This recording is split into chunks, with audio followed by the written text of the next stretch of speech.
জানেন যে আমরা 9 অগাস্ট রাতে লেবাননের উদ্দেশ্যে গমন করি।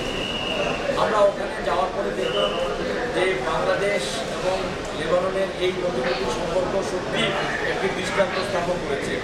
আমাদের এই প্রায় 13 টনের অধিক বিভিন্ন প্রকার খাদ্য সামগ্রী এবং চিকিৎসা সামগ্রী ওদেরকে দেওয়াতে তাদের এবং বাংলাদেশের বন্ধুত্ব আরও দৃঢ় এবং অনেক সম্পূর্ণ হয়েছে। যে আমাদের বিমান বাহিনী আধুনিকরণ থেকে সুয়ান থেকে যে বিমানের সংযুক্তির কারণে আমরা অতি অল্প সময়ে এক রাতের মধ্যে আমরা লেবাননের মতো জায়গায় এই পরিমাণ সামগ্রী নিয়ে যেতে পেরেছি এবং সাথে সাথে আবার ওখান থেকে আমাদের 71 জন প্রবাসীকে নিয়ে ফেরত আসতে পেরেছি এবং খুব সুষ্ঠুভাবে এবং অল্প সময়ের মধ্যে, যেটা সম্পূর্ণভাবে বাংলাদেশ বিমান বাহিনী তথা বাংলাদেশের সর্বোপরি এই আন্তর্জাতিক পরিমণ্ডলে অনেকটুকুই সম্মান বৃদ্ধি করেছে।